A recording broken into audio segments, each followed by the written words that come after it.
Hello, and welcome to Barony. This is the 7Z, and I thought today I would take everyone here through the tutorial of Barony. Seeing as how I really like this game, and I plan to upload quite a bit. So this is tutorial number 1, which is Dungeon Basics and Melee Fighting.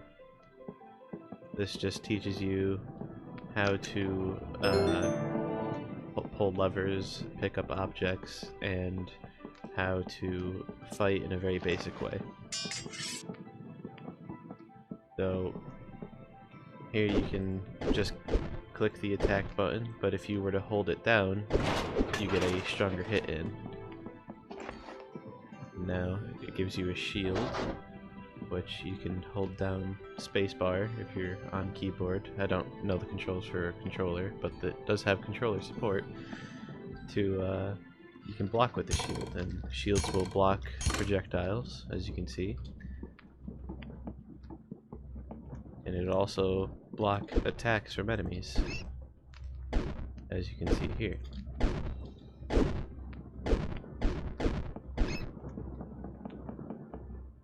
Different kinds of weapons do different damage values to certain enemies. For example here, the game gives you a mace in the tutorial, because maces do more damage to skeletons.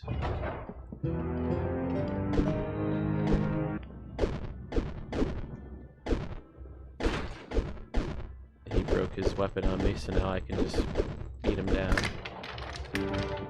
And that's the melee tutorial. Fairly simple, easy to follow. If you pick up the game for yourself, I highly suggest coming through this yourself, just so you can get a feel for the controls. Really simple once you get used to it. So this is the ranged weapon tutorial. Ranged weapons come in the form of these bows, and in the form of throwing weapons.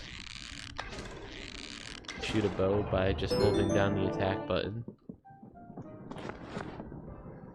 Here's gives you some ammo and a longbow. Longbow will cover more distance than a short bow, and the ammo gives you special arrows.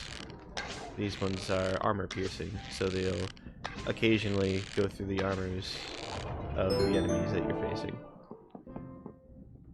Now it's going to teach us about throwing weapons, which gotta love the good old rock. Just like with melee weapons, if you hold down the attack button, you can charge your throw with a thrown weapon, and it'll do more damage than if you were to just throw it. And certain weapons, like these chakrams here, will bounce off walls. So if I throw this at the torch, it'll bounce around the wall. If I throw a rock, it'll just bounce and go into the pit there.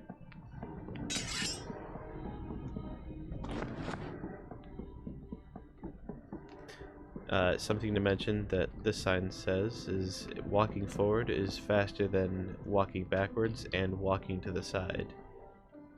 So if you're ever in trouble in dungeon and you need to run away, you're better off turning tail and running than you are just backing off, because you can't back away as fast as you can run away.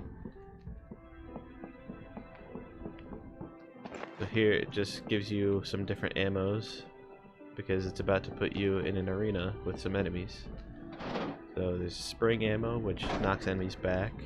There's swift ammo, which lets you shoot faster. And there's poison arrows, which will, if you can poison the enemy, will deal damage over time to them. However, for this, I'm going to just use these chakrams, because they're really good.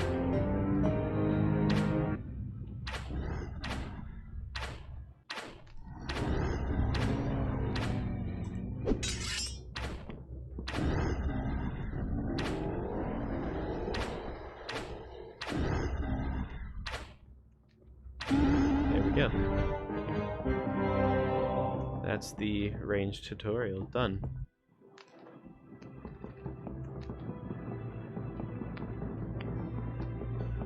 Now we'll come over here to the my favorite one, the traps section. Oh boy. Boulder traps are just the worst. If you get hit by a boulder, you're most likely going to end up squished into a pile of blood. They are very dangerous, and you should avoid them as much as you can. So that's why in the game, if you see me looking up towards the ceiling, it's because I'm looking out for these circle holes in the ceiling. One thing to note is that a boulder will only usually fall out of these holes in one direction. So say if I was to stand here, we know that this boulder rolled off to that way. If I was standing here, the boulder trap wouldn't go off unless I walked underneath it or anywhere in its line of sight. That's useful information to know if you're trying to play this game.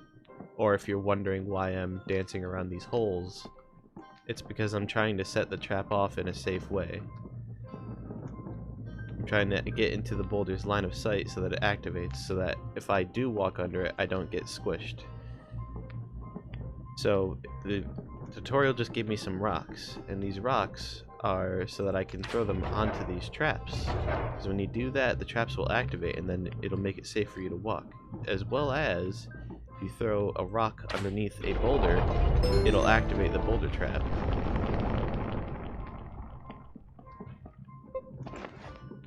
Just collect my boulder.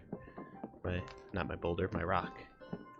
Something else to note with boulders is if you have enough strength, 5 strength at least, you can push boulders. And if you push a boulder into an enemy, you can see here it's got a lot of health.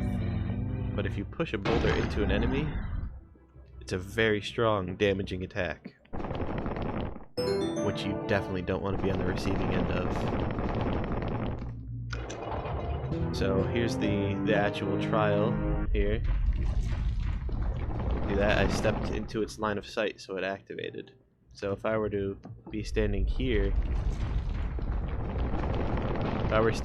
this trap would not have gone off. Just keep that in mind if you're playing Barony.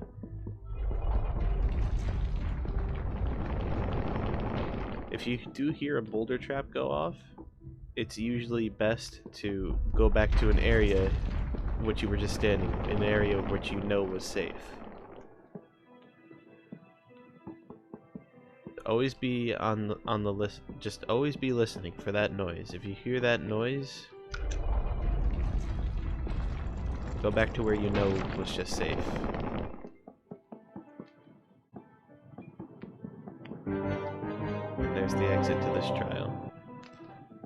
We're gonna go through one more here, and this trial is the Food Appraisal and Curses trial. This trial teaches you the basic mechanics of food and about picking up items on the ground and learning what they do.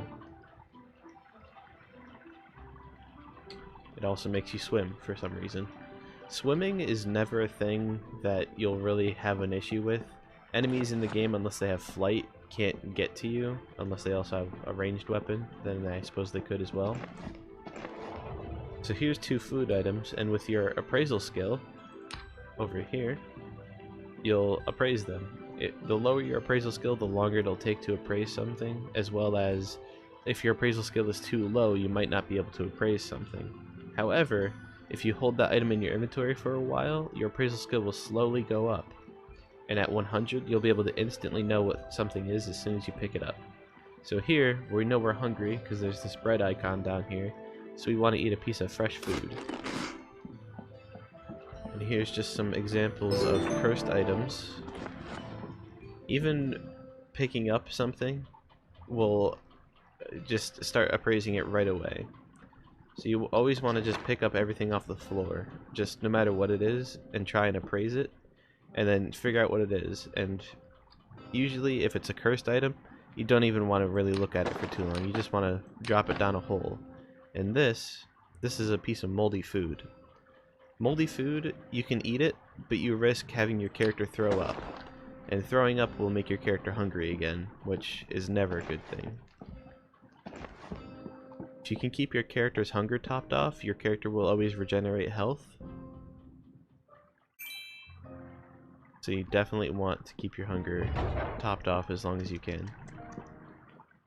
Never equip an amulet. Never ever equip an amulet of strangulation, even if it's a blessed amulet. It will always damage you. And if it's blessed, it'll probably kill you. So here we equipped an amulet of poison resistance, so we'll be able to run around these spiders here. However, there's a secret room right here that'll allow us to bypass them altogether.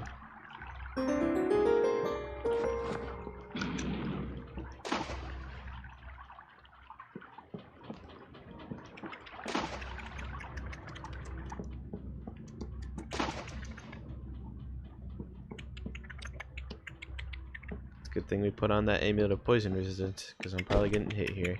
There we go. Usually you want to identify things before you drink them, but I know that this is a potion of levitation because I've done this before. So, ooh, I almost went too far out there. Putting on a cursed item can save you if you really need to, but just keep in mind that if you have to put it on, you can't take it back off until it breaks. See here, I put on a cursed amulet of magic reflection. Oh, which just broke. See, now it broke. Now I can take it off. That's how cursed items work. So if you ever equip a cursed item, say you equip a pair of boots that are cursed, you'll have to take damage to wear the armor down on the boots until they eventually break, and then you'll be able to switch them out. There are other ways to remove curses off items through the means of magic and scrolls, which is good, but other than that, you really don't ever want to have to equip a cursed item. So, with that being said, that was trials 1 through 4. There are 10 trials, so I will try and do the rest of them in the next video if I can.